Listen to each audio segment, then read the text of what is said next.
ZNS News is brought to you by the new BTC. Fiber is here. Faster, stronger, more reliable. Together, we are unstoppable. Switch today. Coming up in the Bahamas tonight, the weekend edition, the country's homicide count climbs. Relief and help on the way for Exuma fish fry vendors impacted by Friday's blaze. Little Joe tournament now underway. The Bahamas Tonight, the weekend edition starts now.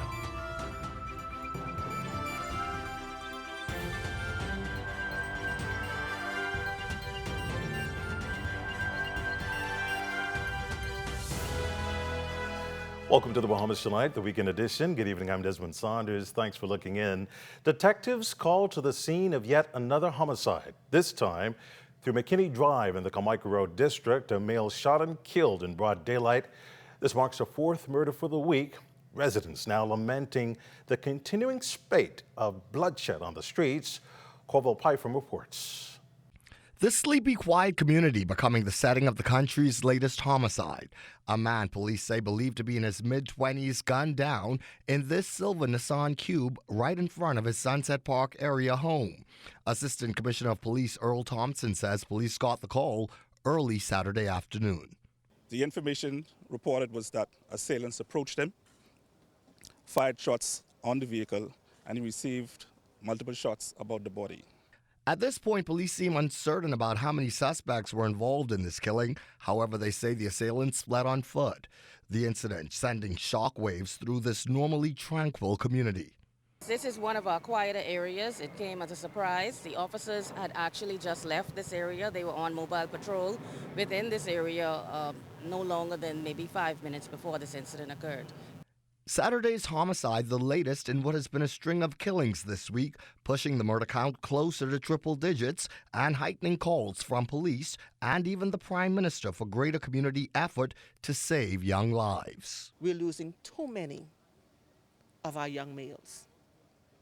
It's time for us to now do some things differently. The senselessness of these killings, we just need to have a complete reset of the mind of our young people. We have to invest in our young people continually as we are doing, and just to let them know that there's a better way. This incident brings the murder count to 94 for the year. Active investigations are ongoing, and police continue to urge members of the public who may have information that can assist their investigation to come forward. Corval Pyfrom, the Bahamas Tonight. Relief on the way for fish fry vendors over in Exuma whose stalls were destroyed by Friday's raging blaze. Our Devante Hanna on the story tonight. The island of Exuma left devastated following a fire that ripped through 3 stalls left virtually flattened yesterday, prompting swift action from the island's representative and Deputy Prime Minister, the Honourable Chester Cooper, who offered his Member of Parliament salary for support. I thought it necessary to respond rapidly to the locals in crisis who would have a need to be filled. Only rubble and charred appliances remain in place where the stalls once stood. This, as officer in charge of the Exuma's Chief Superintendent James Moss says, the fire started around 1 p.m. on Friday afternoon. Once the officers arrived, it was recognized that the fire began from Tano's restaurant and bar here on the main street. With despair on one side, on the other side of the fish fry, perhaps a sigh of relief from those business owners that were spared by the fire. But they say what is needed most on the island is a fire truck to prevent instances like this. In terms of fire and medical facilities, like we behind on the 8 ball. If this was in a residential area today, we'd had 3 homes lost today in terms of instead of 3 businesses. Volunteers having to quickly take matters into their own hands using seawater to tame the blaze. This as Deputy Prime Minister Cooper revealed a fire truck was too wide for the island's narrow roads. In the interim, he says they've invested in water bowsers. So we recalibrated, we put these bowsers into the various communities to ensure rapid response. I believe we did the right thing. We do need to have additional training and organization, maybe through a volunteer firefighters program. At this time, police say arson has been ruled out, but the exact cause of the fire is still unknown. For the Bahamas Tonight, I'm Devontae Hanna. A new chapter for 69 Bahamians who are newly minted immigration officers. A ceremony held to mark this milestone at the Police College. The nation's Chief Prime Minister, the Honorable Philip Davis, reminding the new graduates of their civic duties in safeguarding the country. You have been well prepared and honed for this moment. You will now serve on the front lines of border control. You'll regulate the flow of foreign labor by overseeing the work permit process. And you will safeguard our nation by enforcing immigration laws, arresting, prosecuting, and repatriating those in contravention of our Immigration Act. Above all, you'll be stewards of our national identity, serving as faithful ambassadors at ports of entry while overseeing the intricacies of citizenship process. With illegal immigration posing a major threat to the nation's sovereignty, Prime Minister Davis reminded the newest immigration officers of the high code of conduct. Let the caliber of your work match the excellence of your character. Given the important nature of your work to national and regional security, it is critical that the men and women of this department conduct themselves according to the highest levels of decorum and ethics, as expected of highly disciplined members of our uniformed branches.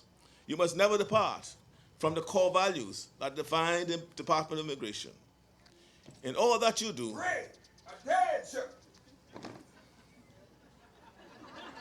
they paying attention. In all that you do, exemplify integrity, fairness, and compassion. The safety and prosperity of our nation are now in your hands, B Squad. Empowering the Family Islands for national growth, enhancing banking access for businesses, and the ease of doing business were some of the discussions at Friday's Bahamas Chamber of Commerce and Employers Confederation's annual conclave at the Margarita Beach Resort. The one-day conference really targeting the development and expansion of doing business in the Bahamas. Chamber CEO Dr. Leo Roll Jr. feels this year's theme, Keys to Strengthening Our Economy, was a perfect fit. It allows for all of the Family Island Chambers to come together because we believe that the only thing that should separate us is the water that truly separates us. When we look at the business community, despite our geographic location, the challenges that we have are universal in nature. And so what this conclave does is it allows for the Family Island Chambers to hear from those persons that impact the ease of doing business as well as the cost of doing business in one room so that we can strategize for the way forward. With 7 active chambers of commerce in the Family Islands, the Chamber's head office here in the capital plays a monumental role in steering the national business dialogue. When we look at the energy audits, one of the first islands that it's going to is Abaco. When we look at working with the Small Business Development Center, we've seen that some of their programs are directly in correlation to the Abaco Chamber, where they have to be a member of the Chamber in order to be access those programs. And so with working with the nuances that are specific to each island, we then create initiatives and support that can actually help those islands, even from our geographic location of New Providence. With high unemployment numbers on record, Department of Labor officials are committed to ensuring every Bahamian enters the job market. Qualified residents are encouraged to register with Labor's modernized online skills portal that matches skills with available job opportunities. Labor Director Howard Thompson Jr. explained how the department upgraded a special component of this digital platform. As part of our commitment, we are also improving the notice of vacancy application process, ensuring that due diligence is performed to identify qualified Bahamians for open positions before those opportunities are handed to foreign laborers. This will allow us to efficiently assess the pool of local talent, ensure that employers prioritize Bahamian for vacancies. Also, targeting high-demand careers. You're watching the Bahamas Tonight, the weekend edition. There's more after this.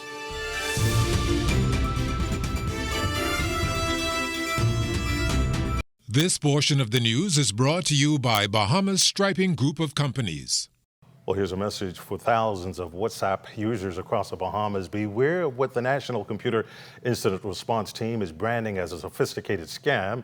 Here's how the scam works. Scammers make contact sometimes with a WhatsApp call and use fake profile photos and names. The scammer claims to send a link for a virtual meeting, but in reality asks for a 6-digit verification code, which gives them account control. That's when the scammer sends messages to the victim's contacts asking for urgent financial help. Take heed to unfamiliar numbers with familiar profile pictures asking you for a verification code. Unexpected messages from friends or family requesting money for emergencies, as well as unrecognized invitations to virtual meetings or suspicious group chats. Remember to never share WhatsApp verification codes. Review privacy settings, report and block scammers, and always protect your account. Long Island MP Adrian Gibson decrying the non-functioning morgue in Deadman's Key, charging that the situation has forced families in that settlement to transport the bodies of their loved ones more than 30 miles to the clinic in Sims on the back of trucks. This is heartbreaking and unacceptable. Our clinics are short of medicine. Residents who fall ill can't even get basic care, let alone any sense of dignity in death. And yet, we still wait for action. I spoke to the minister, the member for Tall Pines, prior to the break, and he promised me that we would be getting a new morgue, which hasn't arrived. He said he would get it in a couple of weeks. It's been, what, 2 months or so? And a new ambulance, yet to arrive. Whole lot of activities packed in this 1 month celebrating the country's youth. One of them, this year's theme, a pretty simple one: homecoming. Let's make more memories. It's a reflection of young people from the past, present, and future, linking arm in arm to showcase their brilliance. Sharing the calendar of events to accomplish just that was Director of Youth, Sandila Neely. We are so excited to be launching our services this weekend. We'll be with the Seventh-day Adventists at Hillview on this coming Saturday at 11 a.m. And then we will be at Legacy Church with Pastor Rosemary Pena at 10:30 a.m. And then in a very, very special showcase. It is an invitation-only event, so you'll have to look forward to seeing all of the highlights on the news and in the newspapers. Our brand new cohort of 14 youth ambassadors are going to be installed on Monday. You've already seen some of them highlighted on the news and in the newspapers, and you can look forward to seeing more from them. They're going to be representing our country locally, nationally, regionally, and globally, the CARICOM, the Commonwealth, United Nations, and so many other organizations. And then the all-exciting National Youth March is taking place on October 13th. We have used the University of the Bahamas as our hub for this year. Meantime, the Charney Challenge is back and planned for October 19th. Neely sharing more details. OKX Bahamas Fintech Company Limited, let's give it up for them. They have come on to provide sponsorship for this event. So if you think you have what it takes, please go to our Facebook page, sign up for this event. I'm very sure that the cadets and the Rangers are looking to come out on top again. So let's see who is going to be victorious in this quest. We also have one of our marquee events, which is the National Youth Awards. That's happening on Tuesday, October 29th at Evangelistic Temple. And this year, we are also having our nominee medal presentation ceremony as a part of this event. So that starts at 6:30 with our red carpet. You're going to see all of our nominees, and we'll see who's going to emerge as the winner. We have so many different categories of awardees. While many Bahamians are eager to acquire their university education here at home, there are thousands of Bahamians making their mark at international colleges and universities. At the recent Bridget Arlene Francis Ingram College Expo, representatives from over 15 American and Canadian colleges and universities boasted about the Bahamian presence at their schools and what qualifications they need to enter. Your students are not just good students. They are impeccable leaders for the future. They are people who drastically care about others. I've seen students with communication skills. When you think about the small nation that they have come from, some of the smaller islands, and for them to be able to reach out and care for others in addition to themselves. So I want to do the opposite. I want to say that Bahamian students are the foundation of creating civil society in a new generation. I still highly encourage every student to take the SAT, prep for the SAT, take the exam, score well. That is how you can get into our honors program, which has amazing scholarship opportunities. There's leadership development there, but if you don't take the SAT, they're not going to let you in. The Rosewood Bahamas luxury resort, Cable Beach, ranked the #1 resort in the Atlantic Islands by readers of the Condé Nast Travelers magazine. Readers of the top U.S. travel magazine awarding the Bahamian resort for its forward-thinking hospitality across all aspects of the guest experience. This is the second year Rosewood Bahamas has received the Reader's Choice top ranking.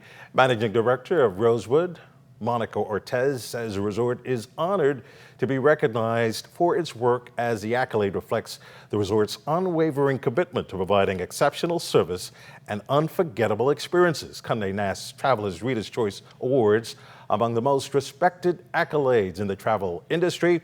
The 2024 Reader's Choice Awards are published on Condé Nast Travelers' website and will be celebrated in the magazine's November issue. Stay tuned for sports after this.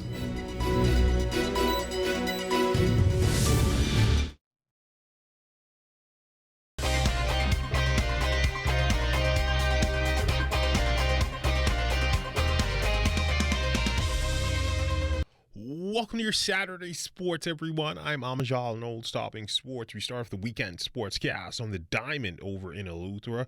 Is night one of the Van Lil Joe Johnson Memorial Tournament kicking off. Charles Fisher is there and filed this report. See why they call Eleuthera the softball capital of the Bahamas? A jam-packed crowd at the Twin City Arena in Palmetto Point. This tournament in honor of former national team player Van Lil Joe Johnson. And on the diamond first, the family of Joe against Savannah Sound. Home runs, the order of the night, flying out the park. Savannah would put off the 12-5 win. I feel like he's here with us tonight.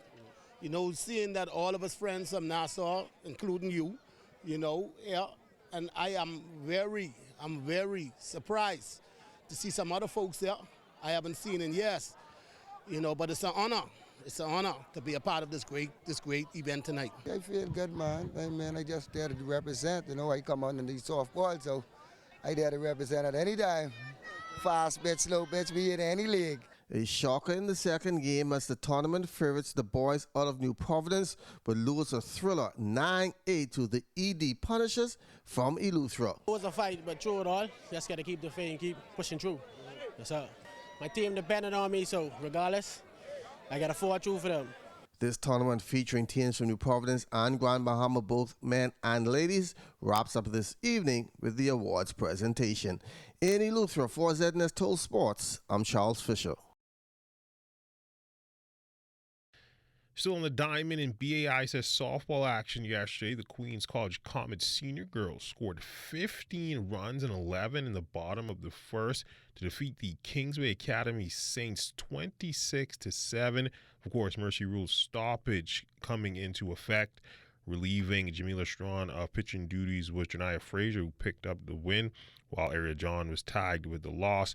Queens College center fielder Jasmine Smith says despite their 4-0 start, I was pretty satisfied with the team effort. Yes, we could always work more as a team and build each other up, but that'll come along in the other games as we learn throughout the games. We definitely have to keep working together as a team, coming out to practices, working together at practices so that we can come on the field and do the same thing that we practice. From the Diamond to the Hardwood, more from the Philadelphia 76ers training camp this week. Forward Isaiah Mobley, who of course has Bahamian roots, and what he hoped to do while here in the 242. No, definitely got to go get in the ocean. Maybe go down to Junkanoo Beach, check it out, maybe run into some family, try to mix it up, but you're right, it is a business trip, so, keep a good balance. So in the NBA, this time from Media Day, Bahamian big man DeAndre Ayton speaking to reporters about progression he's seen in his game this offseason as he enters year 2 with the Portland Trail Blazers. There's the physicality, just embracing all of that, and I added so much to my game to where, just bringing the contact to my opponent, and just learning the ways of creating offense, and just generating offense, and just manipulating the defense in certain ways, and and just having fun with it, you know, seeing the floor for what it is and taking what defense gives you in different areas of the court. And, you know, I've been trying to like, you know, master all 3 levels and, you know, just know my reads correctly and, you know, just stay on coach's, you know, objective of, you know, playing fast and, you know, being that fast big, just every opportunity running the floor or grabbing the ball and go. And that's when we look at your sports on this Saturday. A check on weather when we return.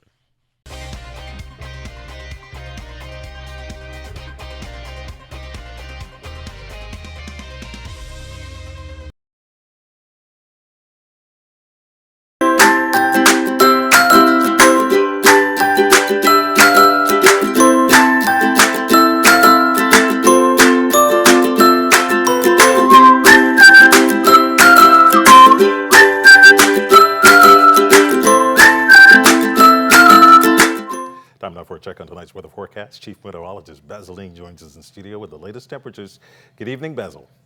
Good evening, Desmond. We have just a few clouds outside of our studios. Temperature 88 degrees, the relative humidity at 65%, easterly winds at 9 miles per hour. The barometric pressure 1,013.0 millibars. It's 29.91 inches. And your temperatures around the islands this evening: Marshall, Abaco 86 at Green Toll Key, Freeport, Grand Bahama at 86 degrees. In the Berry Islands 84, Alistown, Bimini 82 degrees, Rock, Sandy, Lutra 86, Fresh Creek, Central Andros also at 86 degrees. In Kemp's Bay, South Andros, Black Point, Exuma 86 there as well. Artisan, Kid Island 87 in San Salvador and Rumkey. Georgetown, Exuma 84 degrees, picking up 84 also in Betsy Bay, Maguana and Acklands, Ragged Island, Clarence Sound, Long Island and Crooked Island all at 83 degrees. And that's going to do it for your boating. It's now time for your boating forecast in the northwestern islands tonight. Right into Sunday, you can anticipate an east to southeast flow, 10 to 15 knots, and the wave heights 2 to 4 feet over the ocean. Now, your high tide, that will take place at 10:12 tonight. The second high tide at 10:35 tomorrow morning. For the central and southeastern islands through Sunday, winds simply light and variable with flat sea conditions. And in the tropics, we continue to look at this lately developed tropical storm. Milton it is, and it's packing winds of 40 miles per hour, moving towards the west, and we do anticipate some rapid intensification of this system becoming a Category 2 sometime by Tuesday, and all of that tropical moisture will be spreading across the Florida Peninsula and the extreme northwestern parts of the Bahamas by early and the middle part of next week. And then there's Kirk still out there, a Cat 3, making that move towards the north, and that shift towards the northeast will take place beginning tomorrow, and that will keep it out to sea, and we will see some weakening of that system in the next couple of days. And then there's Leslie, still following right behind Kirk, a Cat 1, and that too will make that turn towards the north by the late part of this week. And our satellite pictures showing some of that moisture now being advected towards the northeast. That will be closing in us particularly on Monday, where you'll see skies start to cloud up. And our forecast for tonight: partly cloudy, breezy and warm with a low temperature of 79 degrees. And tomorrow, breezy in the morning, otherwise pleasant with sunshine and a few clouds during the afternoon. The high temperature tomorrow, 87 degrees. And your extended weather forecast: pretty nice through Sunday, but as we promised you, come Monday, we'll see those gray skies with showers and thunderstorms developing in the forecast, and the heavier ones we will perhaps see late Tuesday into Wednesday. That is when that system will be most closest to us. Temperature-wise, below the 90-degree mark into Tuesday, but once we get that tropical system out of the way, yeah, you're going to see those temperatures rebound back into the 90s. Desmond? That ends the Bahamas Tonight, the weekend edition. Really enjoyed your company. Thank you for continuing to make ZNS your first choice for news and information. Only the sun covers the Bahamas better than ZNS. On behalf of the entire team, thanks for watching and good night.